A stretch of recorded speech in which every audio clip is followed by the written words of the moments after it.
भारतीय बल्लेबाजों के तूफान में सूखे पत्तों की तरह उड़ा है।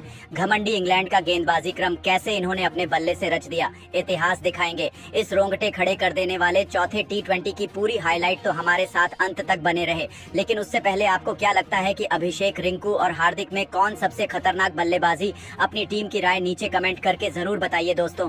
आखिरकार दुनिया की दो सबसे महान टीमों इंडिया और इंग्लैंड के बीच सबसे रोमांचक चौथे T20 मुकाबले का घमासान यहां पुणे के महाराष्ट्र क्रिकेट एसोसिएशन स्टेडियम में शुरू हो चुका है, जहां इंग्लिश कप्तान जोश बटलर ने टॉस जीतकर टीम इंडिया को पहले बल्लेबाजी करने का न्योता दिया और उसके बाद गेंद और बल्ले के बीच हुए जबरदस्त घमासान में जो हुआ देख पूरा क्रिकेट जगत उंगलियां दबाने पर मजबूर हो गया। जी हां दोस्तों, टीम इंडिया को विस्फोटक शुरुआत दिलाने के लिए अभिषेक शर्मा के साथ संजू सैमसन की खतरनाक जोड़ी मैदान में आई थी, जिनके सामने पहले ओवर में ही बटलर ने अपना सबसे बड़ा हथियार रफ्तार के सौदागर जोफ्रा आर्चर को लगा दिया। हालांकि शुरुआत में तो उनका कुछ खास असर नहीं हुआ। पांचवी ही गेंद पर अभिषेक शर्मा ने आर्चर के घमंड की धज्जियां उड़ाते हुए एक तूफानी छक्का लगाकर उनके पसीने छुड़ा दिए थे। तो दोस्तों, अगली ही गेंद पर थप्पड़ की तरह करारा चौका लगाकर उन्होंने पहले ओवर में ही 12 रन बटोर लिए और अपनी खतरनाक रणनीति से इंग्लैंड को रूबरू करा दिया था। पहले ओवर में पूरा हिंदुस्तान झूम रहा था, लेकिन दोस्तों उसके बाद कुछ ऐसा हुआ कि पूरे देश में मातम छा गया।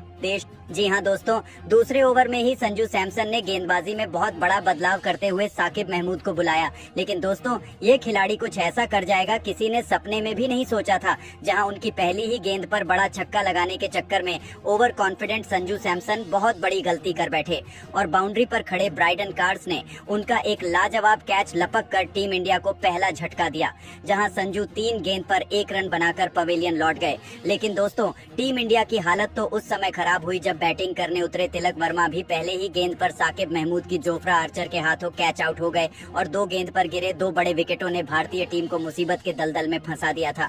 तो दोस्तों, कोई सपने में भी नहीं सोच सकता था अब मैदान पर कप्तान सूर्य आए थे अभिषेक का साथ निभाने के लिए।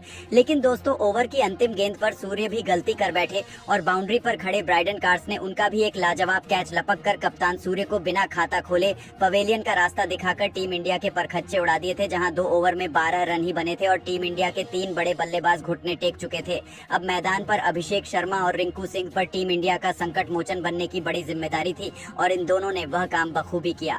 चौथा ओवर लेकर आए इंग्लैंड के लिए हीरो साकिब महमूद का ही स्वागत दूसरी गेंद पर अभिषेक ने शानदार चौका लगाकर किया था। तो चौथी गेंद पर अपनी क्लास दिखाते हुए अभिषेक ने एक्स्ट्रा कवर के ऊपर से एक और खूबसूरत चौका बटोर कर सीधा काउंटर अटैक करना शुरू कर दिया था।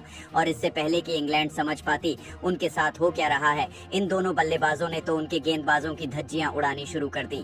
5वें ओवर में रिंकू सिंह ने भी सीधा हमला बोल दिया और ब्राइडन कार्स के खिलाफ लगातार 2 गेंद पर 2 चौके जड़कर 5 ओवर में ही टीम इंडिया को 37 रनों तक इन दोनों ने पहुंचा दिया था। इंग्लैंड को समझ आ चुका था कि इन दोनों को आउट करना बहुत जरूरी है, वरना इंग्लैंड की बढ़त को यह दोनों रत्ती भर भी नहीं रह जाने देंगे। और दोस्तों, ऐसा ही कुछ खौफनाक मंजर यह दोनों दिखा रहे थे, जहां पावर प्ले का अंतिम ओवर लेकर आए एक बार फिर साकिब महमूद के घमंड को चकनाचूर करते हुए रिंकू ने इस बार उनके खिलाफ आसमानी छक्का उड़ाकर पावर प्ले में टीम इंडिया को 47 रनों तक पहुंचा दिया था। इन दोनों के बीच एक अच्छी साझेदारी पनप रही थी, जिसके दम पर टीम इंडिया मैच में वापस आ रही थी। इन दोनों ने इंग्लैंड की हालत बिगाड़ दी थी। इंग्लिश कप्तान जोस बटलर के पसीने छूट रहे थे, क्योंकि इन दोनों को आउट करना उनके गेंदबाजों के बस की बात नहीं थी और जिस तरीके से यह दोनों उनके गेंदबाजों की कुटाई कर रहे थे, टीम इंडिया जीत की पटरी पर वापस आ चुकी थी। खचाखच भरे स्टेडियम में दोबारा रोमांच और जोश वापस आ चुका था इन दोनों की तूफानी बैटिंग देखकर। जी हाँ दोस्तों, इंग्लैंड को समझ नहीं आ रहा था कैसे इन दोनों को आउट किया जाए। वह देखते ही देखते टीम इंडिया 50 रनों के पार थी। और दोस्तों, जिस तरीके से यह बैटिंग कर रहे थे, टीम इंडिया न केवल मैच में वापस आ चुकी थी, बल्कि इंग्लैंड की शानदार शुरुआत को इन दोनों ने पूरी तरीके से बर्बाद कर दिया और टीम इंडिया बेहद मजबूत स्थिति में आ चुकी थी। ये दोनों केवल चौके और छक्कों की बारिश कर रहे थे। 8वां ओवर लेकर आए आदिल रशीद की पहली ही गेंद पर अभिषेक ने एक शानदार चौका लगाया। लेकिन दोस्तों, ईंट का जवाब पत्थर से देते हुए आदिल रशीद ने अगली ही बॉल में अभिषेक शर्मा को आउट कर टीम इंडिया को चौथा सबसे बड़ा झटका दे दिया था, जहां अभिषेक 19 गेंद पर 4 चौकों और एक तूफानी छक्कों के बदौलत 29 रन बनाकर पेवेलियन लौट गए।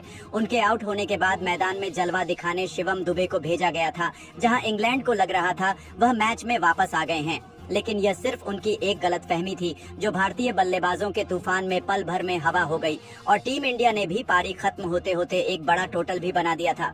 लेकिन दोस्तों, अब आपको क्या लगता है कि रिंकू, अभिषेक और हार्दिक में कौन सबसे खतरनाक बल्लेबाज है?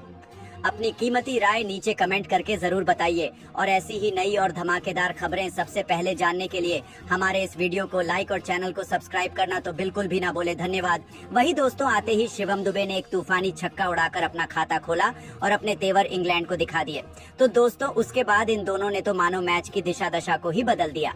10 ओवर में टीम इंडिया को 62 रनों तक 4 विकेट के नुकसान पर पहुंचाया। पर दोस्तों, उनकी यह पारी ज्यादा लंबी नहीं चली। 11वां ओवर लेकर आए ब्राइडन कार्स ने रिंकू सिंह को अपना शिकार बनाकर आधी टीम इंडिया को समेट दिया था, जहां रिंकू 26 बॉल में 4 चौकों, एक तूफानी छक्के की बदौलत 30 रन बनाकर आउट हुए। अब तो ऐसा लगने लगा था कि इंग्लैंड टीम इंडिया पर बुरी तरीके से हावी है, लेकिन दोस्तों, यहां से पूरे मैच का पांसा ही बदल गया जब आते ही हार्दिक पांड्या ने 13वें ओवर में ब्राइडन कार्स की धज्जियां उड़ाते हुए 2 तूफानी चौके लगाए, तो 14वें ओवर में आदिल रशीद की बेदर्दी से पिटाई करते हुए शिवम दुबे ने 1 चौका और 1 छक्का उड़ाकर टीम इंडिया को 110 रनों के पार पहुंचा दिया। वहीं दोस्तों, हार्दिक के मुंह में खून लग चुका था। 16 ओवर लेकर आए महमूद की पहली और 5वीं गेंद पर एक के बाद एक 2 तूफानी छक्के ठोककर हार्दिक ने इंग्लिश खेमे में हड़कंप मचा दिया था। इसी के साथ इन दोनों के बीच 34 बॉल में 50 रनों की पार्टनरशिप भी हो चली थी। तो 17वां ओवर लेकर आए जोफ्रा आर्चर का स्वागत है। एक बार फिर हार्दिक ने गगनचुंबी छक्के और खतरनाक चौके से कर भारतीय फैंस को झूमने का एक और मौका दिया। तो शिवम दुबे ने चौथी गेंद पर एक और चौका लगाकर इंग्लैंड के गेंदबाजों की हालत खराब कर दी थी। तो फिर दोस्तों, ये तो केवल तूफान के पहले की शांति थी। 16 ओवर में टीम इंडिया ने 146 रन बनाए, तो अगला ओवर लेकर आए जिमी ओवर्टन की पहली ही गेंद पर तूफानी छक्का उड़कर हार्दिक पांड्या ने केवल 27 गेंद पर तूफानी अर्धशतक ठोक डाला था। इस दरमियान उनके बल्ले से 4 चौके और 4 तूफानी छक्के भी निकले, जिस पर पूरे स्टेडियम, पूरी टीम इंडिया ने खड़े होकर तालियां बजाई। आखिर हो भी क्यों ना, उन्होंने टीम इंडिया को 50 पर 4 से 150 पार पहुंचा दिया था और अभी भी उनकी विस्फोटक बल्लेबाजी जारी थी। हालांकि दोस्तों, तभी ओवर की अंतिम गेंद पर हार्दिक एक बड़ा छक्का लगाने के चक्कर में कैच आउट हो जाते हैं। कप्तान बटलर के हाथों और पूरे स्टेडियम में खामोशी छा चुका थी, क्योंकि हार्दिक ने 30 गेंद पर 4 चौकों और 4 तूफानी छक्कों की बदौलत तूफानी 50 रन ठोके थे। तो दोस्तों, उनके आउट होने के बाद शिवम दुबे ने मोर्चा संभाला और एक तूफानी चौके की बदौलत अपना धमाकेदार अर्धशतक केवल 31 गेंद में जड़ डाला था। 19 ओवर में टीम इंडिया ने 178 रन बना लिए थे। लेकिन दोस्तों, 20वें ओवर में जिमी ओवर्टन ने तो पूरा मैच ही पलट डाला, जहां पहले दूसरी गेंद पर उन्होंने अक्षर पटेल का शिकार किया, जो केवल 5 रन बना पाए। तो अगली ही गेंद पर बिना खाता खोले अर्शदीप सिंह को वापस भेजकर टीम इंडिया की हालत बिगाड़ दी थी। 20 बॉल पर शिवम दुबे भी 34 बॉल में 53 रन बनाकर आउट हो जाते हैं और 20 ओवर में टीम इंडिया ने 181 रन 9 विकेट के नुकसान पर बनाए थे।